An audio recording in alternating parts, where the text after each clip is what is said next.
우리 저 서귀포 본당 주일학교 어린이들 열심히 우리 위해서 춤춰서 주어서 너무 고맙습니다. 우리 어린이들에게 박수 주세요.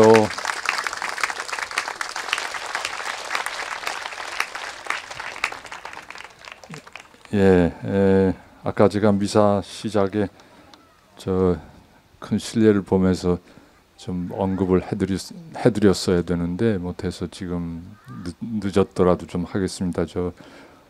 지금 일본에 그 전에 정의평화위원회 위원장 하셨던, 지금은 퇴임하셨습니다만, 그래서 오키나와에 거주하고 계시는 그 다니 주교님이라고 하겠습니다. 모두 박수로 환영해 주십시오.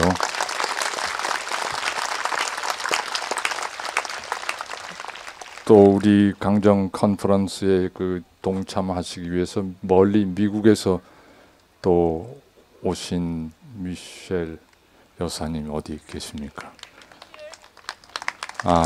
모두 박수로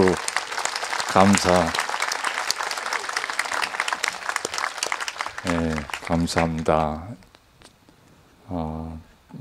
어제 저희에게 그 강의를 해주셨는데, 당신도 그 3년 가깝게 그 감옥에 가셨었고 평화를 위해서 일하시다가, 또 당신 남편도 5년이나 지금 감옥살이를 하고 계시다고 합니다. 그런데 이 제주까지 또 와서 이렇게 그 우리 강정의 평화를 위해서 애쓰는 모든 분들과 연대하기 위해서 멀리까지 이렇게 와주셔서 얼마나 감사한지 모릅니다. 얼마 전까지만 해도 그 국제 뉴스는 이스라엘 그 동쪽 연안에 있는 팔레스타인 가자 지구에 퍼부어지는 폭격으로 인해서 수많은 민간인들이 죽어나가는 그 현장을 중계해 주었습니다. 근데 최근에는 또 이라크 북부 또 시리아 지역에서 일어나는 그 내전 상황 때문에 이루 말할 수 없는 참 그 비극이 일어나고 있고, 인질이 참수되고, 또 거기에 대해서 반격으로 엄청난 그 폭격이 이루어지고 있는 그런 슬픈 소식이 연일 우리에게 들려오고 있습니다.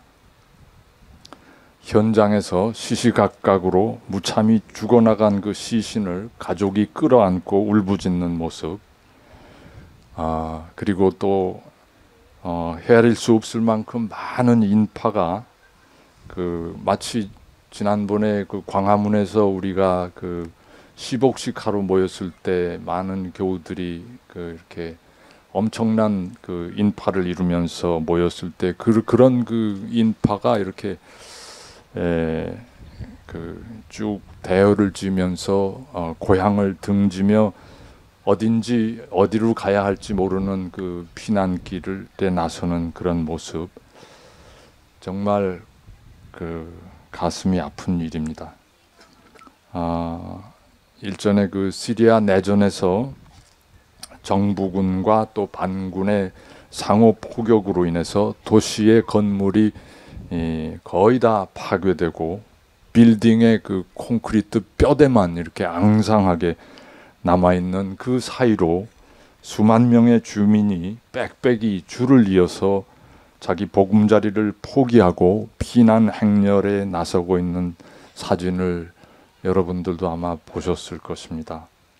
저는 그 사진을 볼 때 옛날 우리 6.25 전쟁 때 한강다리가 폭파된지도 모르고 그 한강다리를 건너기 위해서 새카맣게 몰려들었던 그 피난 행렬이 이렇게 떠올랐습니다. 그때 그 김일성은 조국을 해방시킨다면서 탱크를 앞세우고 엄청난 화력을 쏟아붓고 전쟁을 시작했었습니다. 그러나 그 결과는 한반도 역사상 가장 참혹한 비극을 초래했고, 남북한 다 합쳐서 300만 명이 넘는 인명이 살상되고, 조국은 잿더미로 변한, 그것이 그 전쟁의 결과였습니다. 전쟁은 인간이 만들어내는 가장 우매한 비극입니다. 전쟁의 현실은 세상의 가장 고귀한 인명을 무차별 학살하고 남녀노소를 가리지 않고 그 비극 소용돌이에 휩쓸어 넣을 뿐 아니라 모든 피조물을 초토화하고 생명을 뿌리째 불태워버립니다. 어떠한 이념이나 어떤 그럴듯한 명분을 앞세워도 결코 용납되거나 정당화될 수 없는 가장 큰 죄악이 전쟁입니다. 최근 우리 나라를 다녀가신 프란치스코 교종께서는 이라크 북부의 그 아이시스 사태를 두고 이렇게 말씀하셨습니다. 전쟁은 결코 세상의 불의를 바로잡기 위한 정당한 수단이 될 수 없습니다. 전쟁은 더 많은 인류를 폭력의 악순환으로 몰아넣고 인류가 여러 세대에 걸쳐서 이룩한 많은 아름다운 유산을 일순간에 파괴하며 문제를 더욱 악화시킬 뿐입니다. 그런데도 각국 정부는 국가 예산의 엄청난 부분을 사람 죽이는 전쟁 준비에 쏟아붓고 있습니다. 미국은 세계에서 가장 많은 돈을 국방비에 투입하고도 세상 곳곳에서 전쟁을 중단시키기보다는 계속 확대하고 있습니다. 우리 이웃에 있는 중국도 일본도 그리고 우리 한국도 다른 예산은 줄여도 국방 예산은 결코 줄이지 않고 나날이 해마다 늘려가고 있습니다. 최근 보도에 의하면 한국 정부는 차기 전투기로 선정한 F-35 기종이라는 그 전투기를 대당 가격이 1,200억 원이나 하는 그 전투기를 40대나 들여오기 위해서 총 사업비 7조 3천억 원을 투입한다고 발표했습니다. 2014년도 우리나라 국방비는 35조 2천억 원입니다. 오로지 전쟁 준비를 위해서 쏟아붓는 이 엄청난 비용은 해마다 계속 늘어나고 있습니다.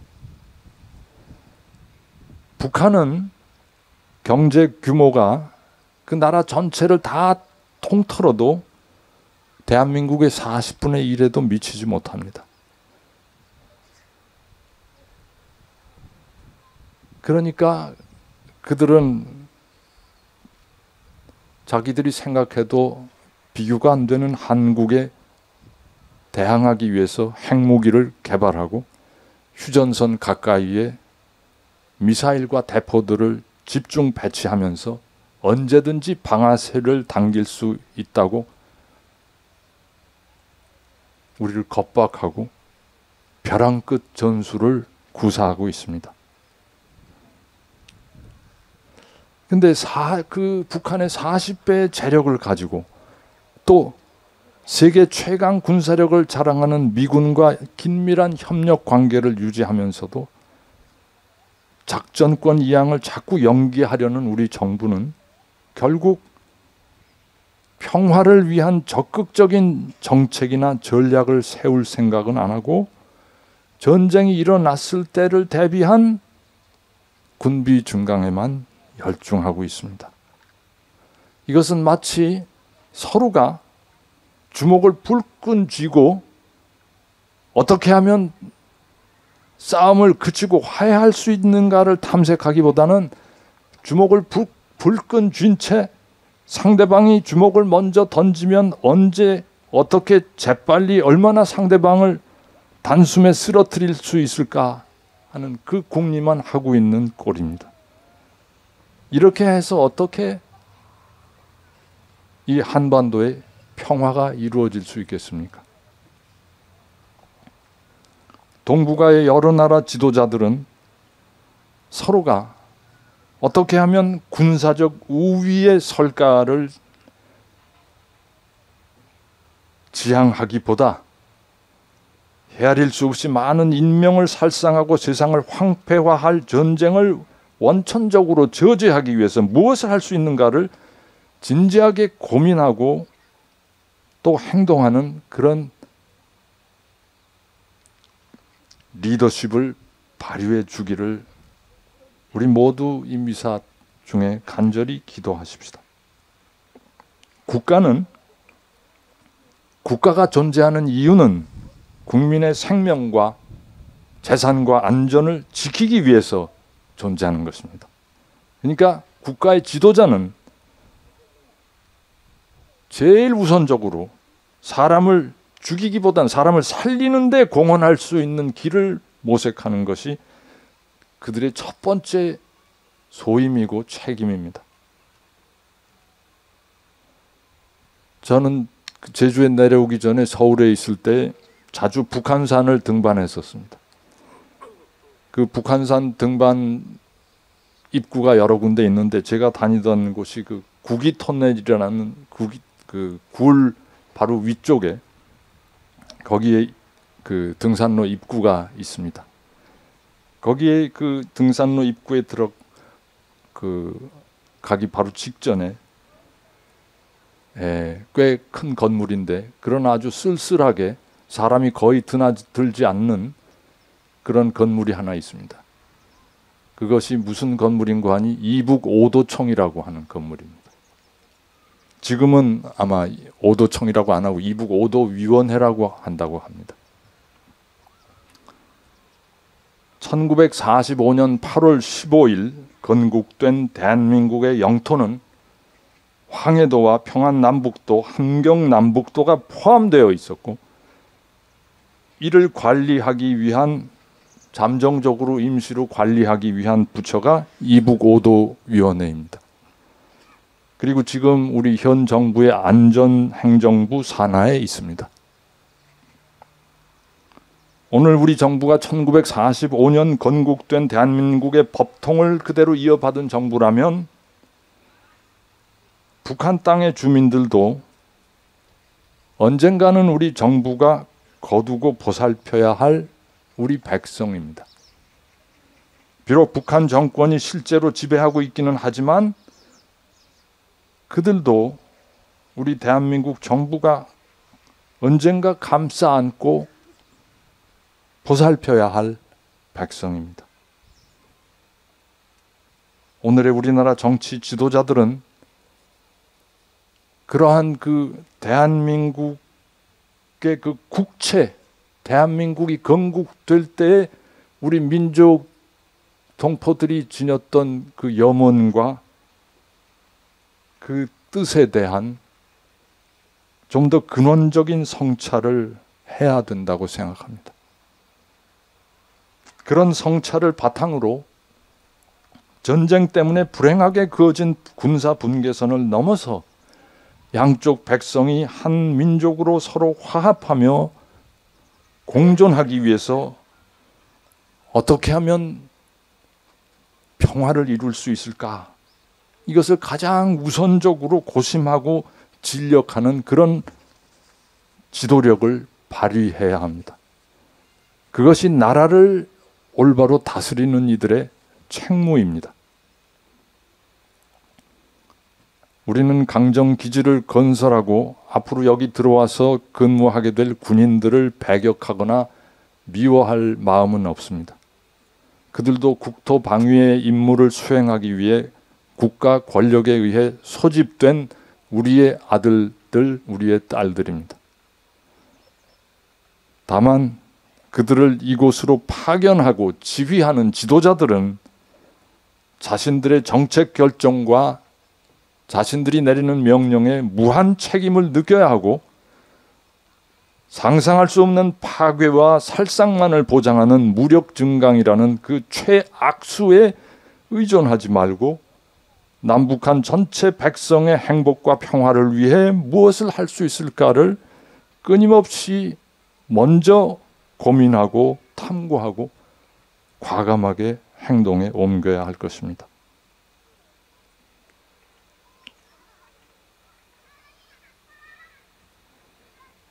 마지막으로 제가 이사야 예언자의 말씀에 다시 한번 우리 마음을 모으기를 바라면서 이사야 2장의 말씀을 읽어드리겠습니다. 자, 주님의 산으로 올라가자. 야곱의 하느님 집으로. 그러면 그분께서 당신의 길을 우리에게 가르치시어 우리가 그분의 길을 걷게 되리라. 그분께서 민족들 사이에 재판관이 되시고 수많은 백성들 사이에 심판관이 되시리라. 그러면 그들은 칼을 쳐서 보습을 만들고 창을 쳐서 낫을 만들리라. 한 민족이 다른 민족을 거슬러 칼을 쳐들지도 않고 다시는 전쟁을 배워 익히지도 않으리라. 야곱 집안아, 자, 주님의 빛 속에 걸어가자.